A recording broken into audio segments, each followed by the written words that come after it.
What's up, guys? This is MySQL Gyan, and today's topic is function and procedure. Today, we will discuss every aspect of functions and procedures, be it user defined or system defined functions and procedures.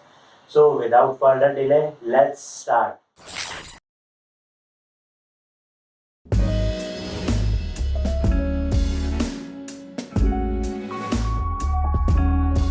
So, first question comes to your mind is what do you mean by functions? So, functions are nothing but a piece of code that performs an operation and returns some results.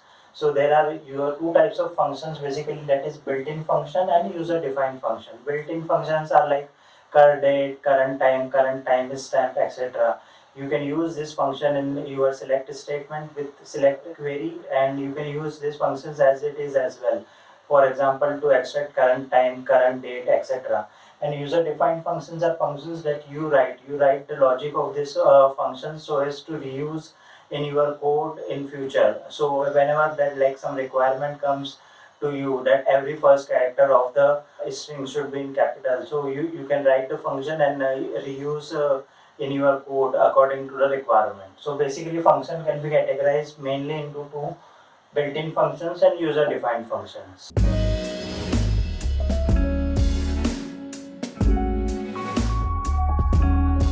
Till now we have discussed function can be categorized as built-in functions and user-defined functions. Further, built-in functions can be categorized as string functions, numeric functions, date functions, aggregate functions, and other functions. Let me give some of the examples of these functions. String functions means upper, lower, numeric functions means greatest, least, date functions means date, current time stamp, etc. Aggregate functions comes in like average, mean, max, group underscore concat, and other functions as in cast comes in other functions. You can cast from like text to integer or text integer to character or something like that. So all there are many inbuilt functions, and there are many examples of all these categories of function which you can easily find on the internet. Now further on we will decide user defined function.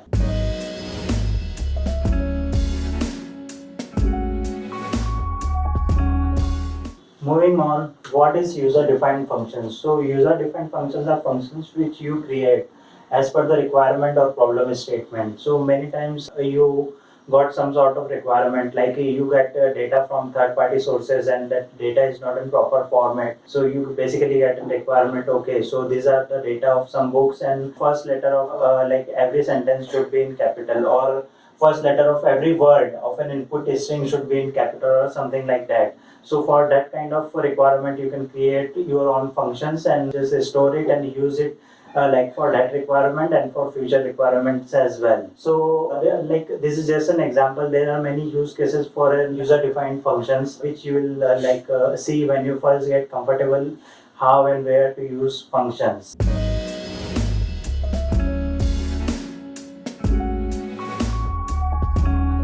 Now, moving on, coming to stored procedure or procedure. So, what do you mean by stored procedure? So, stored procedure is basically SQL code that you can save, so that can be reused over and over again. So, suppose you are doing some sort of reconciliation. You have data set, you are doing reconciliation of this data. You are doing left join, right join, you are extracting mismatches and something like that. So, instead of executing this set of queries again and again, you can create a procedure. You can align these queries one after another, put it inside the procedure and execute this procedure instead of executing this procedure again and again and again. So stored procedure is an SQL code that you can save, so that can be reused over and over again. There are many other uses of stored procedure as well, but just for the beginners sake of understanding, you can understand it like that. So I am doing this sort of reconciliation, or I am extracting mismatch. I have two tables, I am extracting mismatch. What are the data that is extra in table A, not in B? What are the table that is extra in B, not in A?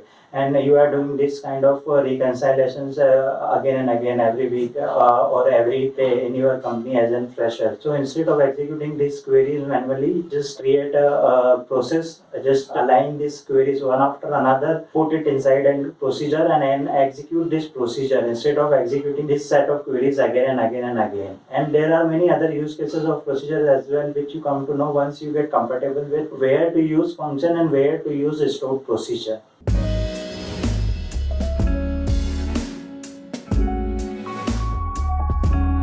One of the most common interview question is what is the difference between function and stored procedure. This is one of the most common and one of the most asked interview questions. So these are some basic differences which I have written over there. There are many other differences as well, but these are the most basic one and you should definitely know these differences. So first is function can be called by select statement. Function can be invoked by using select statement, whereas stored procedure can be invoked by using call. Call stored procedure like a call and stored procedure name. Function must return a value. So value is a mandatory in function. Function should return a value, and whereas a stored procedure may or may not return a value.